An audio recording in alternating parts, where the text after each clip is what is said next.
Pensando assim nessa pegada mais artesanal, de produtos autorais, de moda autoral, enfim, isso por si só já confere uma certa exclusividade de produtos, né? Já naturalmente essas técnicas, essas formas, né, de criação, desenvolvimento de produto já garantem uma certa exclusividade. E o tingimento natural ele vem para compor isso, amplificar isso, digamos assim, tá?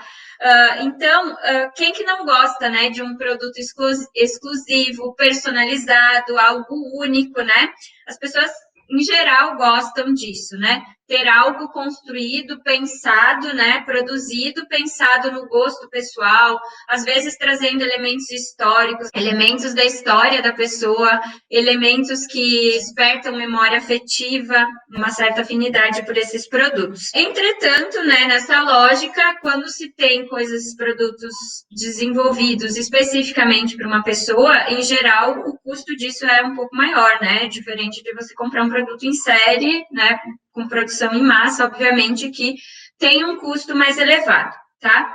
O tingimento natural, então, ele vem como um componente a mais para garantir ainda mais exclusividade e produtos realmente únicos, que você não consegue replicar tal qual o outro, né? Então, produtos que têm praticamente uma espécie de impressão digital, né? Que você simplesmente não consegue repetir exatamente igual um ao outro. Tá? E além disso, né, embora a gente pensar em exclusividade, isso se reflita em produtos mais caros, quando a gente pensa em tingimento natural, embora obviamente tenha um custo embutido na aplicação dessa técnica, mas a gente consegue colocar tingimento natural mesmo em produtos, em peças, em itens mais acessíveis, itens corriqueiros, itens básicos, né? Tipo uma necessaire, um estojinho, um prendedor de cabelo, um lenço, né? Acessórios em geral, né?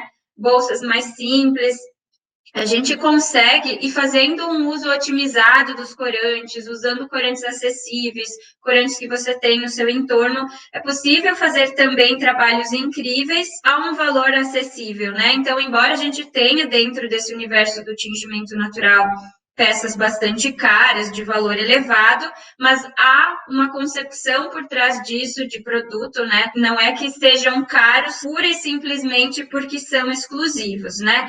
Então, geralmente, quando se tem essa pegada ecológica por trás do desenvolvimento desse produto, há uma série de fatores que vão se somatizando e lá no final a gente pode ter sim um produto com valor maior, e não quer dizer que eles não valem realmente isso, tá? Mas não é a questão da exclusividade por si só. A gente tem tecidos com certificações de orgânico e outros que, por si só, então, são matérias-primas mais caras. Dependendo do corante que você usa, é um corante mais caro. A aplicação do tingimento envolve um serviço, né, que é um tanto demorado e artesanal. Tá? Então, tudo isso vai se somando. Porém, para quem trabalha na tinturaria, para quem desenvolve produtos, e eu costumo orientar bastante as minhas alunas em relação a isso, o legal é não ficar apenas em um produto, enfim, ou uma linha mais elitizada, digamos assim, mas dentro dessa tua concepção de um produto, você consegue fazer diversos reaproveitamentos ali dentro, e isso consolida a ideia de produção circular, onde não pode haver desperdício, onde a gente evita ao máximo descartes. Então, nessa lógica da construção de um produto de uma forma mais circular, sem desperdícios, a gente consegue reaproveitar muita coisa, inclusive corantes naturais e o próprio serviço da tinturaria. A gente consegue otimizar. No momento que eu estou ali produzindo, digamos, uma tiragem de 5 peças, tem um espacinho para colocar um retalho a mais na panela.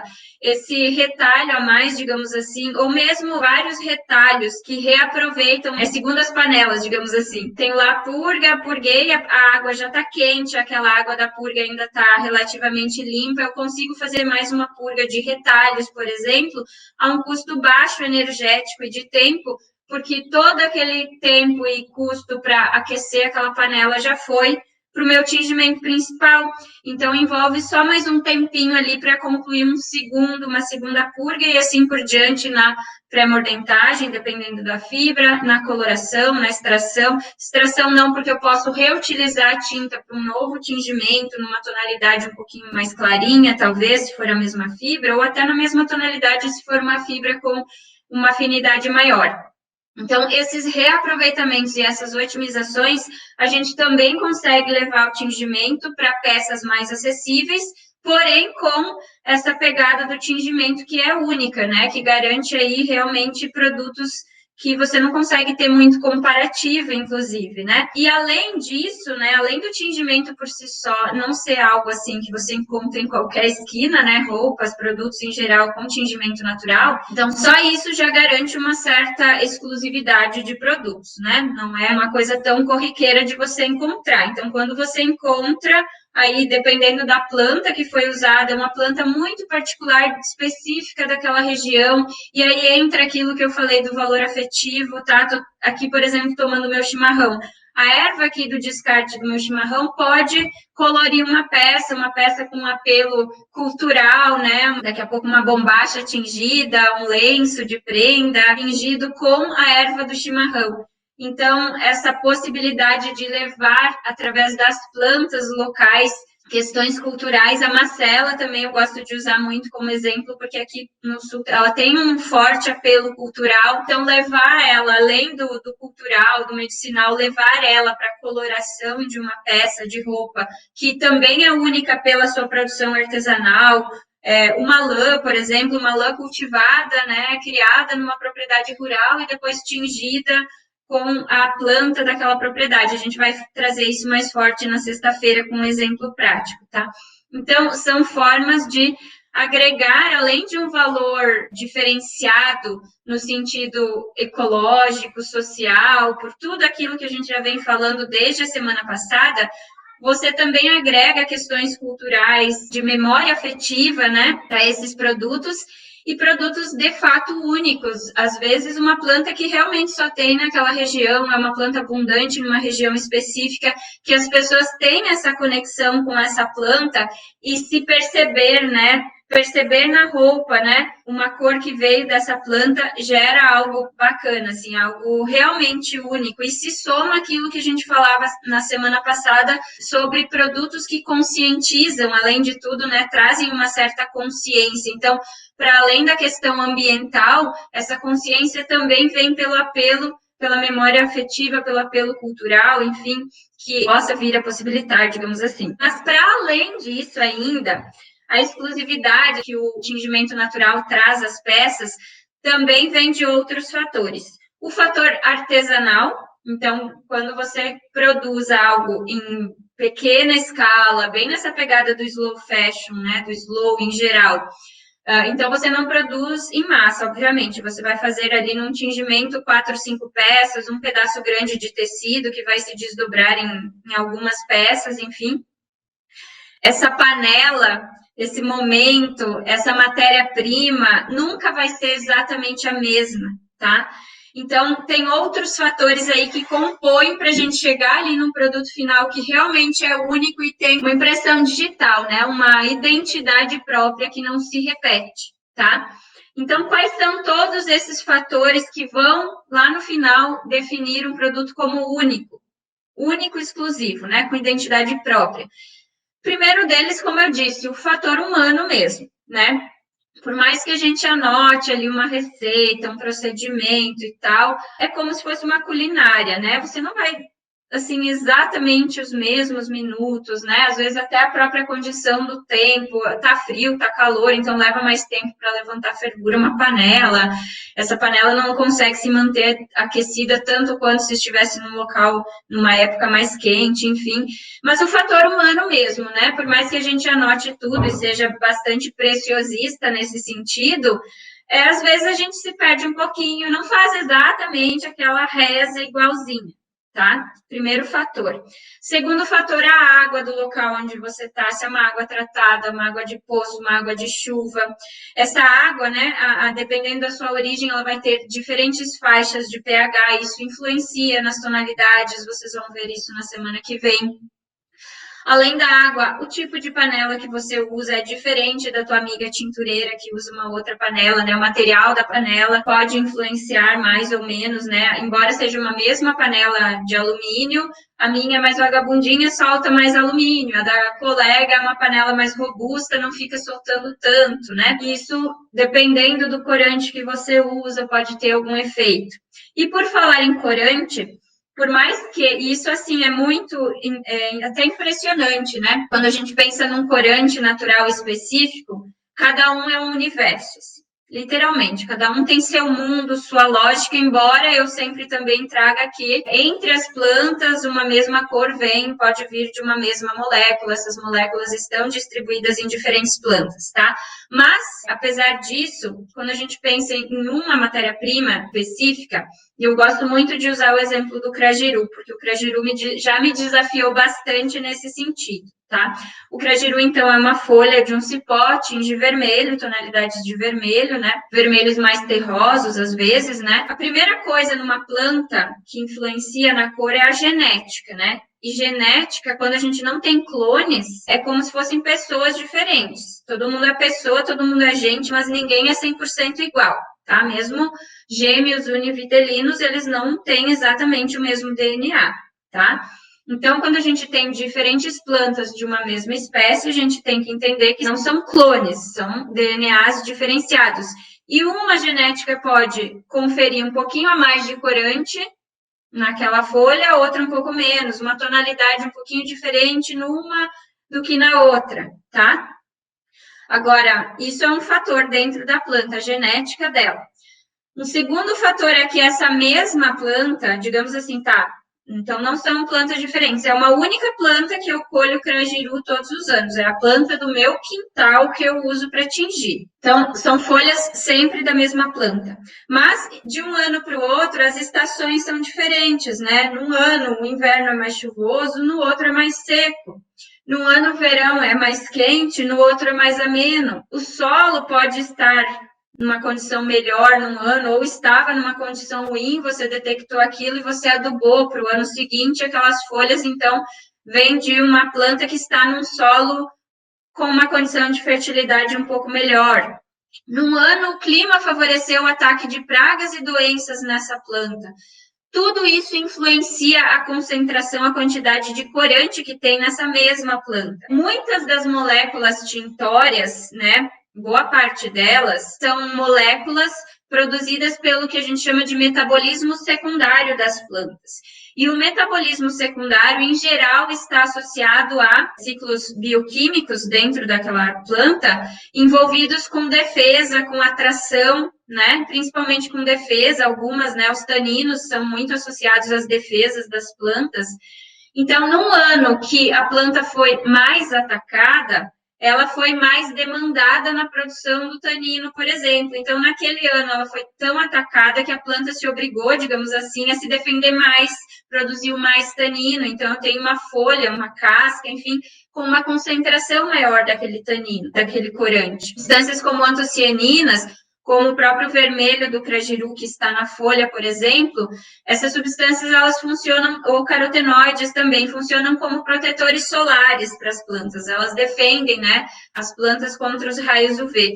Então, num ano, digamos que teve maior insolação, né, um ano mais seco, não teve tanta chuva, então, portanto, não teve tanto período nublado, e a insolação foi mais intensa, também pode ter demandado que aquela mesma planta produzisse mais essa substância para se defender dessa maior insolação. Então, nesse ano específico, eu vou ter crajiru mais concentrado, na mesma planta, da mesma planta, né?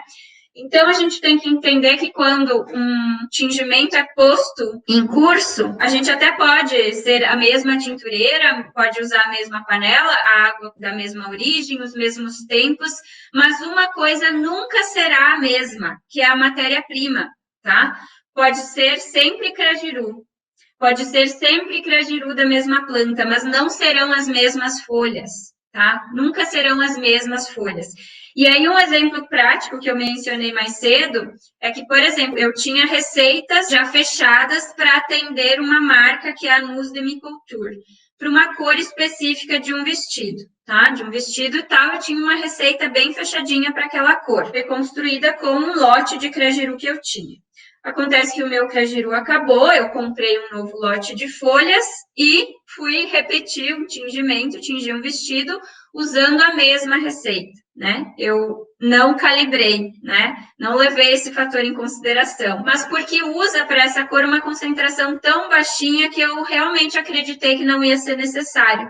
Só que o que aconteceu? É esse rosinha aqui, que vocês veem dessa amostrinha aqui, ó, esse exato rosinha nesse exato tecido que é uma gaze de seda. Essa minha receita, eu usava em torno de 7% do peso da fibra em folhas de crajiru para fazer esse tingimento. Então, 7% é um nada de folhas, é muito pouco, assim, comparado ao peso daquele tecido. Mas fiz lá com essa receita e o que aconteceu? Eu consegui uma cor, alguns tons mais escura. Então, ficou uma espécie de rosa magenta, mais escuro, bonito, mas não era a proposta de cor e o vestido já estava vendido. Ou seja, a pessoa comprou uma cor específica, que era essa que eu mostrei, e o vestido saiu com vários tons acima, né? Eu tive que recalibrar a minha receita e eu encontrei uma nova proporção para esse lote que eu tenho. Tá? Esse lote, então, eu tenho que usar 5% do peso da fibra para essa mesma cor. E uma outra particularidade que o crajiru, por exemplo, tem e que algumas outras matérias-primas têm, nem todas, às vezes isso é bem sutil, quase imperceptível, em relação ao próprio tempo de cozimento. O crajiru é uma planta que, quanto mais tempo fica fervendo, esse tom do vermelho, do rosa, ele vai ficando mais queimado, mais terroso, mais puxando para o tijolo. Se é o rosinha, ele vai puxando para o salmão. Se é o vermelho, ele vai ficando meio tijolo, tá? Um vermelho mais quente é um vermelho mais frio. Eu sei que vermelho é uma cor quente, mas as cores quentes podem ter tonalidades frias e vice-versa.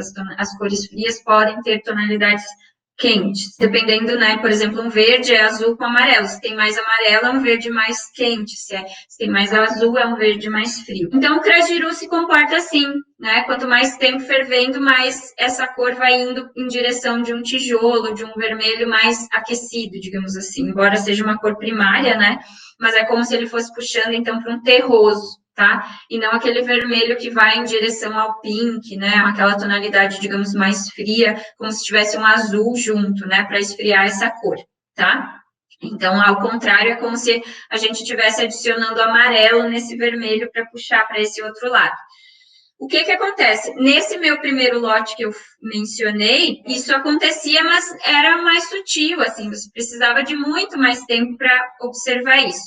Nesse lote novo, não dá para comer bola, que nem a gente fala, né? Um tantinho a mais que você deixa na fervura, ele vai puxando para um laranja, não é nem para o terroso, é para um laranja super intenso, uma viagem. Assim. Então, isso também confere aí um resultado diferente, tá? A matéria-prima nunca é a mesma e o tempo também pode influenciar nessas diferentes tonalidades, tá? Então, vejam o tanto de fatores que influenciam e, claro, que às vezes muda completamente a cor, como esse caso que eu falei, né? Você sai desse rosinha para um laranja, isso é mudar de cor. Às vezes, levemente muda essa tonalidade, tá? Mas o que eu quero trazer aqui é um trabalho muito artesanal com muitos fatores que influenciam, tá? E sim, é possível a gente conseguir tonalidades tão parecidas que não dá nem para observar a diferença. Um outro fator que influencia no resultado do tingimento é a própria fibra que você está colorindo. Todas elas têm, maior ou menor nelas, tem uma escala de afinidade com esses corantes, tá? Além disso, a forma como essa fibra foi trabalhada, tramada, né? Se está em malha, em tecido plano, se é um fio mais grosso, nem tanto, o que envolveu, né? O beneficiamento desse fio. Então, a fibra que a gente usa também confere resultados diferentes. Então, para uma mesma cor ou tonalidade em diferentes fibras, eu terei que ter receitas diferentes, tá? Não pensem que vocês vão, não, eu tenho uma coleção que tem peça de algodão, de diferentes tipos de tecido de algodão, tem seda e tem linho. É a minha coleção e eu quero toda ela da mesma cor, né? Uma coleção de uma cor, digamos assim. Tá, então vamos otimizar esse tingimento e vamos colocar todo mundo junto para tingir. Se você colocar todo mundo junto, na parte de colorir especificamente, né? Os preparos até você faz junto de boa, né? Salvo algumas questões que se observa de diferença entre fibras, mas em geral dá para otimizar isso. Mas na hora de colorir em si, você não vai conseguir a mesma cor na mesma panela, porque ali nessa panela tem uma concentração que vai conferir diferentes tonalidades para essas diferentes fibras, tá? Então, se fosse o caso de ter uma cor, um padrão, né, uma cor mais similar entre si, a gente teria que separar essas peças e para cada tipo de fibra barra tecido, né, a gente ter essa receitinha calibrada, tá? Então, envolve também um estudo prévio aí de testes de cor para desenvolver esse produto. E nessa de testes de cor, às vezes a gente testa em amostrinha pequenininha, fecha uma receita e acha que lá na peça pronta, que tem 10 vezes, 20, às vezes 100 vezes o peso daquela amostrinha, que aquela receita a gente escalar ela, ou seja, calcular uma proporção para manter aquela proporção da receita, e ok, só que não. É tipo a gente cozinhar, né? A gente cozinha numa panelinha pequena para uma pessoa, a mesma receita, as mesmas proporções. Aí vai lá numa panela de 20 litros cozinhar para 50 pessoas a mesma receita. Sai igual?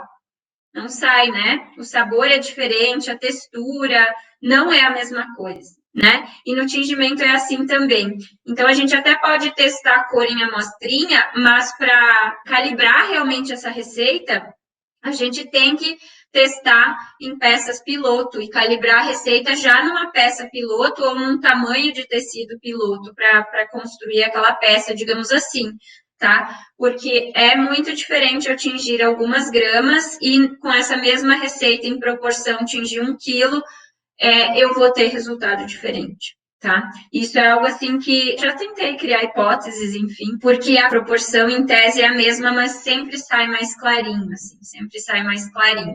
Então, são inúmeros os fatores que conferem aí resultados diferenciados. Então, você nunca vai ter, principalmente se saiu de panelas diferentes. Se eu tenho 5 camisetas iguais e vão ser tingidas na mesma panela, ok, eu tenho 5 cores, bem legal aí, um padrão. Agora, fora isso, se eu for tingir mais 5 com uma proposta igual, pode ser que eu tenha uma leve diferença de tonalidade, tá? Mas isso também acontece no tingimento industrial, né? Se você tem lotes diferentes de uma mesma proposta de cor, às vezes se observa essa diferença. Então, imagina no tingimento natural, né? Que tem todas essas particularidades, tá? Mas eu vejo isso como um ponto positivo, porque é um elemento que contribui, né? Se vocês vão começar, né, com esse trabalho de tinturaria nas peças, nos trabalhos de vocês, o que eu considero muito interessante é observar o entorno, quanto isso pode ter um impacto positivo em toda essa pequena cadeia que a gente alimenta, né? Então, buscar o que tem no entorno. De todas as cores que a gente usa no tingimento natural, elas vêm de poucas moléculas, e essas moléculas estão em muitas plantas. Então, mesmo o vermelho que tem no pau-brasil asiático é o mesmo que tem no pau-brasil brasileiro, tá? Talvez com diferenças de tonalidades. E é a mesma molécula que tem lá na folha do crajiru, tá? Com diferenças de tonalidades. Mas eu gosto muito de orientar da seguinte forma: a gente não precisa ter todas as plantas à disposição para a gente tingir. É bom a gente ter uma boa fonte de amarelo, uma boa fonte de vermelho, uma fonte de azul e uma fonte dos beges, que a gente chama, que vem dos taninos, que servem para outras coisas além de colorir e que dão outra paleta de cores bastante diversa, tá? Então, tendo uma boa fonte para cada uma dessas 4 categorias é o que basta. E você pode buscar essas fontes no seu entorno. E se você encontra essa fonte no seu entorno, você tem, além de uma matéria-prima mais acessível economicamente em questão de logística, que não precisa vir de tão longe, além disso, você tem um diferencial nessa questão da exclusividade, tá? Eu tenho uma aluna, por exemplo, a Diana, idealizadora da Macaecos Di, e ela produz artigos mais acessíveis, não é aquela marca que trabalha com roupas de alfaiataria, elitizadas, enfim, nada contra, eu acho que isso também tem que existir, o tingimento natural tem que estar em todas as abordagens. Tá? Ela produz, por exemplo, os absorventes reutilizáveis, babadores, fraldas reutilizáveis, diversos produtos assim de uso corriqueiro, né? Usa muito tecido de reuso, faz tingimento natural no que é possível aplicar o tingimento natural, faz impressão botânica, mas por que eu estou falando isso? Ela usa muito, ela encontrou fontes de cor na propriedade dela. E além de ser exclusivo, é algo com um apelo cultural, um apelo que traz memória afetiva. Ah, eu conheço essa planta da minha infância, essa planta tem no meu quintal. Daqui a pouco a pessoa leva a planta para você tingir uma peça dela, sabe? Essas coisas vão surgindo, assim, nesses contextos, tá? Tenho diversas alunas, né, que trabalham nesse sentido, nessa proposta de usar muito o que tem no entorno, valorizar muito o que tem no entorno, tá? A grande maioria das alunas que tem marca, sobretudo quem tá mais, né, quem tem mais acesso à zona rural, quem tem sítio, enfim, ainda mais importante e interessante isso, tá?